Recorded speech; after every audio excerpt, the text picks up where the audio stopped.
Hi students, welcome in Jizamat Academy. Today we are going to learn a new topic, that is verb from the part of speech. Part of speech मधील verb या bit कडे आज आपण बघणार आहोत. Let's see what does it mean. चला तर बघूया नेमकं verb means काय. In the 7th standard there is a poem Parts of Speech. सातवीला एक poem आहे Parts of Speech. त्याच्या दोन ओळी व्हर्बची इन्फॉर्मेशन सांगतात. काय आहेत त्या दोन ओळी बघून घेऊया. The verb means action, something done to read and write, to jump and run. These two lines tells us about the information about the verb. या दोन ओळी आपल्याला verb बद्दल माहिती सांगतात. Verb means action, something done. जी क्रिया केली जाते त्याला क्रियापद असे म्हणतात. For example to read, write, jump, run असे हे चार शब्द याच्यामध्ये एक्झाम्पल म्हणून दिलेले आहेत. So let's learn in detail about verb. चला तर आपण वर्ब बद्दल डिटेल मध्ये बघूया. त्यातला पहिला प्रकार, there are two types of verb. वर्बचे दोन प्रकार पडतात. First one main verb and second one helping verb. What does main verb means? Main verb म्हणजे नेमकं काय आहे ते बघूया आपण. The word which shows action is called main verb. जो शब्द कृती दर्शवतो त्याला मेन वर्ब असं म्हणतात. The word which shows action is called main verb. Poetry मध्ये ज्या दोन ओळी आपण बघितलेल्या होत्या त्या मेन वर्बची माहिती सांगणाऱ्या होत्या. For example read, write, jump, run, eat, find असे एक्झाम्पल्स जे आहेत हे काय दर्शवतात? आपल्याला ऍक्शन दर्शवतात. So we call them main verb. म्हणून आपण त्यांना काय म्हणतो? मेन वर्ब म्हणतो. Main verb. आता मेन वर्बचे 5 प्रकार आहेत. क्रियापदांची 5 रूपे असतात. मग ही 5 रूप क्रियापदाची काय असतात? We will see here. इथे बघूया आपण. V1, V2, V3, V4 आणि V5 असे क्रियापदाचे 5 रूप आहेत. V4 म्हणजे क्रियापदाला जे आपण ING लावतो तो पार्ट, आणि क्रियापदाला yes ऍड केलेला असेल तर त्याला आपण काय म्हणतो? V5 असं म्हणतो. चला तर मग एक क्रियापदाचे आपण 5 रूपे बघूया. We will see the example of eat. Eat या क्रियापदाचे आपण 5 रूपे बघूया. First one, eat V1, ate V2, eaten V3, eating V4 and eats V5. अशी ही 5 रूपे क्रियापदांचे आपण बघितलेले आहेत. Now we have to recite them. आता त्यांना पाठ करण्याची गरज आहे. 3 रूप आपल्याला पाठ करावी लागतात क्रियापदाची. We can make V4 and V5. आपण V4 आणि V5 हे बनवू शकतो. अशा स्वरूपामध्ये हे मेन व्हर्बची इन्फॉर्मेशन झाली. Now we will learn about helping verb. आता आपण हेल्पिंग वर्ब बद्दल माहिती मिळूया. What does it mean? Helping verb म्हणजे काय? तर the word which is used to complete the meaning of the sentence is called helping verb. The verb which is used to complete the meaning, अर्थ पूर्ण करणारे जे शब्द असतात त्याला आपण काय म्हणतो? हेल्पिंग वर्ब असे म्हणतो. लक्षात ठेवा, हेल्पिंग वर्ब म्हणजे कोणते शब्द आले? अर्थ पूर्ण करणारे आहेत. Types of helping verb we will learn here. बघूया इथे सहाय्यकारी क्रियापदाचे कुठले कुठले प्रकार पडतात. Number 1, to be's helping verb, to have helping verb and to do's helping verb and last one is modal auxiliary. असे हे 4 प्रकारचे हेल्पिंग वर्ब आपल्याला बघायचे, आणि हे 4ही प्रकार वाक्याचा अर्थ पूर्ण करण्यासाठी वापरले जातात. Remember them. We use them to complete the meaning of the sentence. First of all we will learn about to be's helping verb. To be चे सहाय्यकारी क्रियापद आपण तिन्ही काळामध्ये कोणते कोणते येतात ते बघूया. प्रेझेंट टेन्स, पास्ट टेन्स आणि फ्युचर मध्ये येणारी ही टू बी ची सहाय्यकारी क्रियापदे. In present we use am, is, are. Present मध्ये आपण एम, इज, आर असे सहाय्यकारी क्रियापद यूज करतो. In past we use was, were and in future we use shall be, will. आता आपण काय करूया, यांचा प्रत्येकाचा अर्थ आणि त्यांची युजेस बघूया. म्हणजे टू बी हेल्पिंग वर्ब आणि हा कुठं वापरायचा, विथ मिनिंग आपण बघतोय. एम मीन्स आहे. We use am for I. एमचा अर्थ आहे असा होतो तर आपण त्याला आय साठी यूज करतो. How do we use? कसं वापरतो आपण? Example, I am a teacher. तर वी यूज एम. आपण इथे एम वापरलेला आहे. Second one is. Is means also आहे. इजचा अर्थ आहे.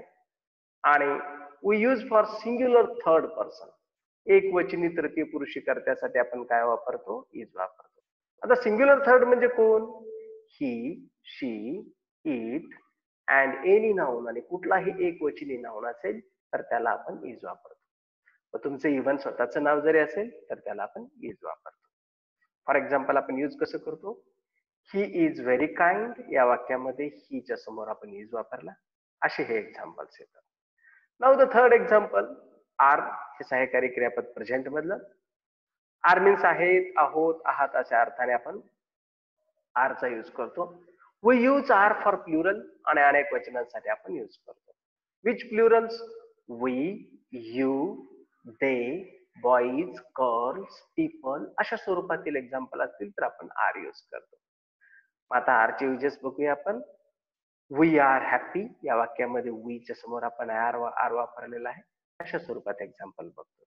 इन पास्ट वाज अँड वेअर त्यातला वाजचा मराठी मिनिंग आहे होता, होती, होतो असे अर्थ आपण बघतो. We use was for singular, singular साठी. एनी सिंग्युलर कुठलाही एकवचन असेल तर त्याला आपण वाज वापरतो. For example I, he, she, it और एनी नाउन कुठलाही एकवचनी नाउन आला तर त्याच्यासाठी वाज वापरतो. For example I was busy, मी बिझी होतो या वाक्यामध्ये आपण काय वापरतो? वाज वापरतो. Next example were. Were means होता, होती, होतो. It is for plural and second person. Plural second person यांच्यासाठी वापरतो. सेकंड पर्सन यू आहे त्याच्यासाठी कंटिन्युअसपणे प्लुरलचे सहाय्यकारी क्रियापद वापरले जातात. पुन्हा आपण त्याला प्लुरल मध्ये मोडूया. We, you, they, boys, girls असा कुठलाही शब्द आला तर त्यांच्यासाठी आपण वेअर वापरतो. In future we use shall be and will be. Future मध्ये शॅल बी, विल बी असतात. दोन्हीची मिनिंग सेम आहे. असेल, असेल, असतील, असो अशा अर्थाने दोन्ही वापरले जातात. Shall be for I and we, shall be I we साठी, तर विल बी फॉर ऑल. आणि सगळीकडे विल बी वापरता येतो. Even I and we also. I we ला देखील आपण विल बी वापरू शकतो. असे ही एक्झाम्पल्स आहेत. हे सहाय्यकारी क्रियापदांची लिस्ट आणि त्यांचे युजेस आपण बघितलेले आहेत टू बी चे सहाय्यकारी क्रियापदांची. Now the second title is to have helping verb. आणि आता तिन्ही काळामध्ये त्यांचे एक्झाम्पल बघूया आपण. प्रेझेंट, पास्ट आणि फ्युचर मध्ये टू हॅव चे सहाय्यकारी क्रियापद कोणते येतात. या सगळ्यांना पाठ ठेवा, यांचे मिनिंग नोट करून ठेवा and use them in your own sentence. Then you can speak English well. Now the helping verbs in present, have has. Present मध्ये हॅव हॅज सहाय्यकारी क्रियापद यूज करतो. पास्ट मध्ये हॅड आणि फ्युचर मध्ये शल हॅव, विल हॅव या सहाय्यकारी क्रियापदांचा उपयोग करतो. Where we use have and has कुठे वापरतो, यांचा मिनिंग काय आहे? We will see here their helping verb and uses बघूया आपण. First one have. Have means dot डॉटला आहे किंवा डॉट डॉटच्या जवळ आहे असा अर्थाने आहे. We use have for plural and first person. प्रथम पुरुष आणि अनेक वचन यांच्यासाठी आपण हॅव वापरतो. म्हणजे वाक्य कसं असतात? आय हॅव अ पेन, मला पेन आहे किंवा माझ्याजवळ पेन आहे अशा अर्थाने यूज करतो. किंवा आय हॅव अ मोबाईल, माझ्याजवळ मोबाईल आहे अशा वाक्य स्वरूपामध्ये आपण यूज करतो. आणखीन क्रियापदाचं तिसरं रूप वापरून देखील आपण वापरतो. आय हॅव टोल्ड, मी सांगितलेले आहे अशा वाक्यामध्ये देखील आपण हॅव यूज करतो. Has meaning of has is dot डॉटला आहे किंवा डॉट डॉटच्या जवळ आहे. We use it for singular third person. एक वचनी तृतीय पुरुष म्हणजे ही, शी, इट और एनी सिंग्युलर नाउन कुठले बी एक वचनी नाव असेल तर त्याच्यासाठी आपण हॅज वापरतो. लक्षात ठेवा हे बीट. फॉर एक्झाम्पल आपण यांचे एक्झाम्पल बघूया. ही हॅज अ पेन, त्याच्याजवळ पेन आहे. किंवा ही हॅज अ मोबाईल, त्याच्याजवळ मोबाईल आहे. अशा स्वरूपातील वाक्य आपण बघतो. Now had in past tense, एकच सहाय्यकारी क्रियापद आहे पास्ट मध्ये टू हॅवचं, ते आहे हॅड. त्याचा मिनिंग डॉट डॉटला होता किंवा डॉट डॉटच्या जवळ होता अशा अर्थाने येतो. And we use it for all, सगळीकडे आपण हॅड वापरतो. We can say I had many flowers, माझ्याकडे खूप फुले होती अशा अर्थाने पास्ट मिनिंग एक्सप्लेन करण्यासाठी आपण हॅडचा यूज करतो. Now shall have and will have दोन्हीची मिनिंग सेम आहे. डॉट डॉटला असेल किंवा डॉट डॉटच्या जवळ असेल. We use shall have for I and we and will have for all including I and we. I we सहित बाकी सगळ्यांनाच आपण विल हॅव यूज करू शकतो. त्याचे एक्झाम्पल कसे असू शकतात? He will have new books, त्याच्याकडे नवीन पुस्तकं असतील अशा अर्थाने आपण will have, shall have use करू शकतो. हे आहेत टू हॅवचे सहाय्यकारी क्रियापद. आणि आता तिसरा प्रकार बघतो आपण टू डू ची helping verbs. There are 3 helping verbs in to do. To do मध्ये 3 सहाय्यकारी क्रियापद आहेत and we have to use them in simple present tense and simple past tense. या 2 टेन्स मध्ये आपण त्यांना यूज करायचं आहे. हे टू डू चे सहाय्यकारी क्रियापद. Do for verb first, do हे क्रियापदाच्या पहिल्या रूपासाठी. डिड फॉर व्हर्ब सेकंड म्हणजेच पास्ट टेन्स क्रियापदाच्या दुसऱ्या रूपासाठी डीड वापरतात. अँड डज फॉर V5 क्रियापदाला एस लागलेला असेल तर आपण डज वापरतो. यांचा युजेस आपल्याला कुठे करायचे आहेत? निगेटिव्ह मध्ये, व्हर्बल क्वेश्चन मध्ये, WH क्वेश्चन मध्ये, क्वेश्चन टॅग मध्ये यांचा युजेस केला जातो. म्हणजे पुढे बरेचशी कामं यांना घेऊन आपल्याला करायचे. म्हणून यांना व्यवस्थित लक्ष द्या आणि कोणासाठी यूज करायचं ते लक्ष याची नोट करून ठेवा. Fourth one model auxiliary. चौथा प्रकार बघतोय आपण मॉडेल ऑक्झिलरीचा. याला विशेष सहाय्यकारी क्रियापद असेही म्हणतात. First of all we will learn about can. Can means शकतो अँड कुड मीन्स शकलो. सगळीकडे यूज करता येतात यांना. कॅनचा अर्थ शकतो, कुडचा शकलो. यांना पॉसिबिलिटी असेही म्हणतात. How can we use them, कसं यूज करू शकतो? आय कॅन स्पीक, मी बोलू शकतो. आय कुड स्पीक, मी बोलू शकलो. अशा अर्थाने आपण यांना यूज करतो. एक्झामिनर एक्झाम मध्ये कधी कधी क्वेश्चन विचारतात की change the model auxiliary showing possibility. वाक्यामध्ये दुसरा मॉडेल ऑक्झिलरी दिलेला असतो आणि change the model auxiliary showing possibility म्हणलं, पॉसिबिलिटी इन प्रेझेंट म्हणलं, वर्तमानातली पॉसिबिलिटी तर कॅन, पॉसिबिलिटी इन पास्ट म्हटलं तर आपण त्याला पुढे यूज करू शकतो. मे, कदाचित, डॉट डॉट न. या डॉट डॉटच्या ठिकाणी आपल्याला क्रियापदाचा अर्थ घ्यायचा आहे. म्हणजे वाक्य कसं येईल? आय मे स्पीक, कदाचित मी बोलेन. आय मे स्पीक, आय मे गो, मी कदाचित जाईन. अशा अर्थाने यांची मिनिंग घेतली जातात. मस्ट मीन्स डॉट डॉटच पाहिजे. It is also called obligation or compulsion. याला ऑब्लिगेशन, कंपल्शन असे म्हणतात. आय मस्ट स्पीक, मी बोललेच पाहिजे. आय मस्ट गो, मी गेलेच पाहिजे. अशा अर्थाने याची मिनिंग येते. माइट मीन्स कदाचित डॉट डॉट ला ली ले लो असते. लाली लेलो मीन्स इथं लाली लेलो म्हणजे क्रियापदाच्या शेवटचे अर्थ वापरलेले आहेत. वाक्याला नुसार अनुसरून त्यामध्ये बदल होतात. माइट, माइटचा मिनिंग यूज कसा केला जातो?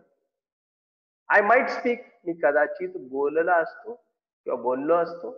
अशा अर्थाने आपण त्याला यूज करतो. देन शल ऑर विल, त्यानंतर शल विल बघतो आपण. शल विल मीन्स डॉट डॉट न ल उ, डॉट डॉटच्या ठिकाणी पुन्हा क्रियापदाचे अर्थ घ्यायचे आहे. For example he will speak, तो बोलेल अशा अर्थाने.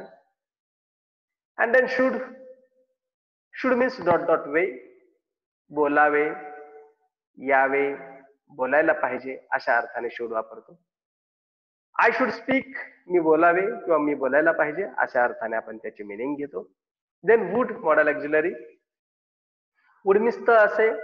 वुड आणि युज्ड टू या दोन्हीचा अर्थ सेम आहे म्हणून त्यांना आपण अल्टरनेटिव्ह यूज करतो. वुड, रिमूव्ह वुड आणि युज्ड टू देखील आपण वाक्यामध्ये यूज करत असतो. फॉर एक्झाम्पल याचं एक एक्झाम्पल बघूया. शी वुड सिंग अ सॉन्ग, ती गीत गात असेल तर ती गीत गायची अशा अर्थाने आपण वुड यूज करतो. The next one is need to. Need to means ची गरज असणे, डॉट डॉट ची गरज असणे. डॉट डॉट म्हणजे त्या ठिकाणी क्रियापदाची मिनिंग वापरायची. For example I need to work, मला काम करण्याची गरज आहे अशा अर्थाने आपण नीड टू चा यूज करतो. ऑट टू मीन्स सर्टनिटी, याला निश्चिततेसाठी आपण ऑट टू यूज करतो. डॉट डॉटला पाहिजेच म्हणजे फॉर एक्झाम्पल निश्चित आहे अशा अर्थाने आपण ऑट टू यूज करतो. ऑट टूचं एक्झाम्पल आय ऑट टू स्पीक म्हणजे मी बोलायला पाहिजेच अशा अर्थाने सर्टनिटी दर्शवण्यासाठी आपण ऑट टू यूज करतो. अँड युज्ड टू मीन्स त असे. युज्ड टूची मिनिंग काय येते? त असे. अगोदर आपण एक्सप्लेन केलं होतं. वुड आणि युज्ड टू हे दोन्ही एका अर्थाने वापरले जातात. I use to play cricket, मी क्रिकेट खेळायचो किंवा खेळत असे अशा अर्थाने वाक्य पण बघता येतात. अशा स्वरूपात ही सगळी मॉडेल ऑक्झिलरी आहेत.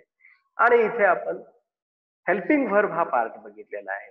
याच्यामध्ये 4ही सहाय्यकारी क्रियापद बघितले. टू बी ची बघितली, टू हॅव ची बघितली, टू डू ची बघितले आणि आपण मॉडेल ऑक्झिलरी देखील पाहिलेला आहे. आपल्याला हा भाग जर आवडलेला असेल तर नक्की तुम्ही या व्हिडिओला शेअर करा, सबस्क्राईब करा आणि जास्तीत जास्त आपल्या मित्रांना देखील हे फॉरवर्ड करा. Thank you.